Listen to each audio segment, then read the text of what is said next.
Hello, good evening, and welcome to Real Estate with Bimpe, where you are educated, you are informed, and you get a bit of entertainment. So today I'm going to be talking about a very touchy area in real estate, and that is acquisition land, especially in Nigeria.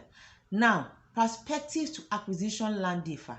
Ordinarily, I would say you should stay away from acquisition land. But certain things have been going on in recent years that make me rethink.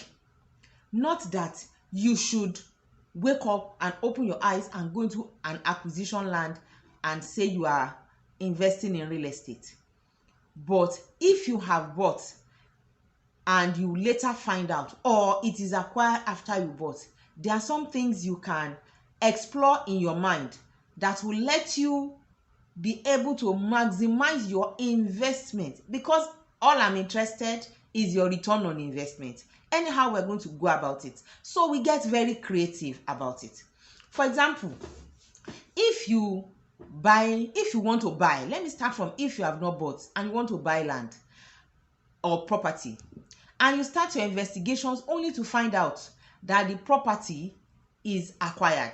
The first thing I want you to ask is it ratifiable? Which means that is it committed or is it not committed?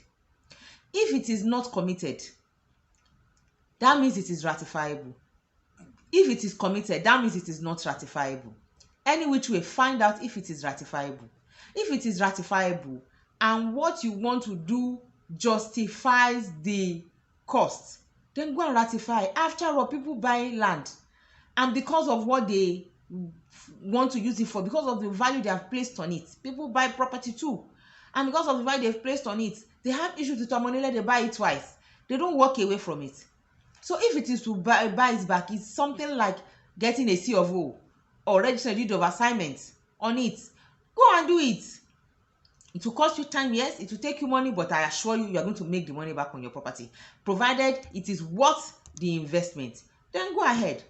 If it is not ratifiable and you have not bought, I'm saying if you have not bought and they say it's ratifiable, buy from the family selling and prepare to go and rebuy from government. But if you have not bought and you find out the land is not ratifiable, try and find out what it was acquired for. Because developments around certain acquisition points, they pick up very fast once the government project starts. Is it acquired for a university? If it's acquired for a university, please look for if you can find 25 acres, not too far from it, buy it. Is it acquired for a hospital? If you can find property around it, outside the acquisition area, buy it. Is it acquired for a railway? Do you see what I'm talking about? In years to come, the surroundings around them are going to become hot cake. So this is a dimension to land banking. Buy it and hold.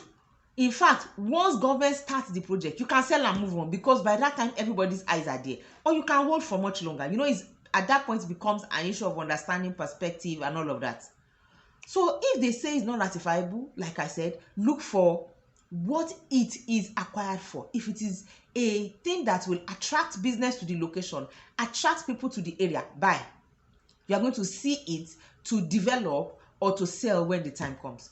However, I now go to the issue of those who have bought and found out that it is acquisition or it is acquired after you had bought. Please, if it is not committed, again, like I said, and it is acquired, and you find that area very, very good. There are different factors you use to determine if the area is very good. If you find it to be very good, please go and ratify. We will go through the process. It doesn't end. Every investment has its own dynamics. This is just one of the dynamics of investment, and I assure you, you will get your money back, because government title, it boosts the price of real estate significantly. It can almost double the price of the real estate, especially in this country. If it is not ratifiable, before you get downcast, please calm down. You know that project, they may not start this year, they may not start next year. My advice to you is don't abandon. If you abandon it, family or money, they will resell it. So you feel you have lost. No, don't abandon. You have a few options of things you can do. One option is Look for somebody in that area who needs land, either to build a shed or to run a business. It doesn't cost you anything. Give the person to be using. It's not a loss. You build phenomenal goodwill that nothing can get for you. That's on the one hand. You can give the person to be using. Just show up once in a while. If the person has value for you, the person will give you something from whatever they are doing on it.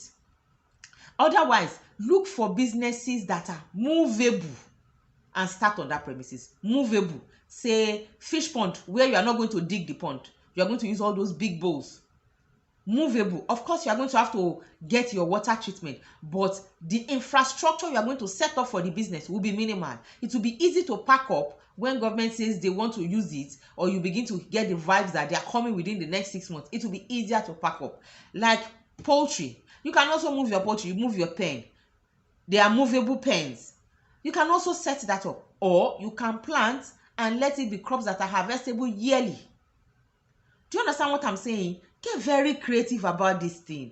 There's no one size fits all. When we face the challenge, we face it and we deal with it and we make progress. Even if you are going to lose, we mitigate your loss by reducing your loss. Okay, you bought at a high expense. Government is not ready, but you're using it to do this. By the time government shows up, have you not recovered part of your money? Was it a total loss? So you don't just get up and say, government has showed up and then you go. No, don't do that. When there's a challenge, ask questions. I say it all the time. Ask questions. Okay, government has earmarked this place. What can I use it for now? At least you won't build a house. It will not be ethical to build a house and sell. It will not be ethical for you to sell. But it will be ethical for you to start a movable business, or for you to start a business whose turnaround is yearly. Whose capital expenditure is not so much. Do you understand? So there are things you can explore when you have acquisition land on your hands. Don't just wake up and give up like somebody who has lost totally. Let us look at the situation. Let us ask relevant questions. Let us ask around. There are lots of things we can, if your professionals can help you find soft landing for some of the things you deal with.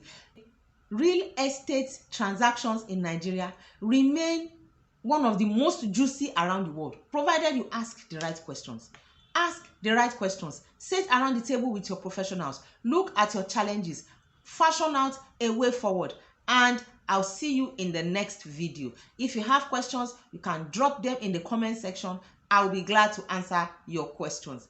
Furthermore, if you got some value from this video, do well to hit the like button so that the AI can help us keep it going. If you are not subscribed, please hit the subscription button and hit the notification bell so that you know when next a video goes live. Thank you. Bye-bye.